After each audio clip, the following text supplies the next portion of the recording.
Because Fox is where the news is.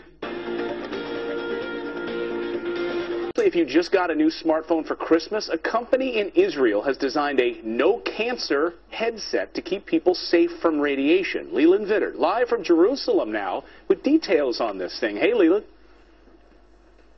Hey, Clayton, you know, if you get a new cell phone for Christmas, it's most likely a smartphone, a Droid, something like this, BlackBerry or an iPhone. These things emit a whole lot more radiation than your standard cell phone that you may have had in the past. And, of course, there's a lot of debate. Do cell phones cause brain cancer or not? But a lot of folks are saying better be safe than sorry. And this technology is actually based on the very same thing we use in order to listen to the program, hear what you guys are saying in the studio, what the producer's saying. The speakers here, and it has this clear coil that goes in to our ear. So go ahead and apply that to a cell phone. Here's the cell phone, here's the cord, and rather than having the speaker in your ear like this, the speaker's at the end of this clear long tube. Same thing I have on this side. So you put it in your head like this. You can talk on your phone without having it next to your head, without having a speaker next to your head. It was invented by this Israeli guy who had an uncle who had a brain tumor, and they say back in the day he talked on one of those big brick cell phones, those huge things you used to have to hold up to your head, and that's what this inventor thinks caused his uncle's tumor.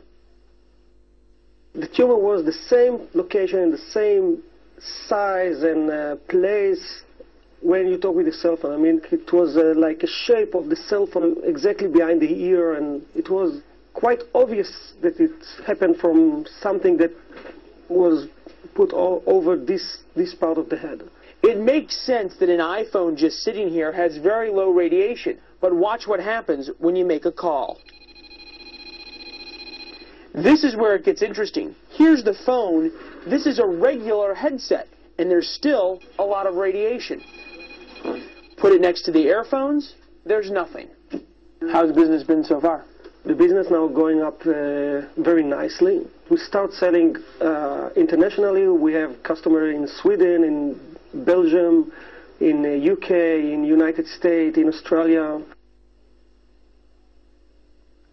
So the advantage here is obviously is that the speaker's farther away from your head. The issue we've been kicking around the office here is, okay, so that means you don't get brain cancer, but now you have this thing next to your heart, and what the researchers will tell you is that the tissue here is much less susceptible to the radiation than your head is. This technology costs about $50, and the other thing, while it looks a little awkward, is that, Clayton, you can actually listen to your iPhone or any of your music on your BlackBerry through these things, and they say the speaker is a little bit higher quality than the kind of thing you get in your ear. It's called Smart and Safe, and it's about $50. Smart and safe. Leland Vittert. Wow. Great stuff. Interesting. Thanks so much for that, live from Jerusalem. You know, I think the moral to the story is just don't make any phone calls ever again. Impossible. I mean, I'm on my cell phone all the time. I am writing down Smart and Safe. Do you make People phone don't calls? make phone calls anyway. I do all the time. Yeah. Well, you're a chatty Cathy. I call my am. wife. I like That's talking about on the it. phone. Maybe I could just plug this thing in. Yeah. And then, yes, that would be great. And then all the viewers can hear what's going on in your head. Oh. No, it doesn't matter. No, you don't want to hear that.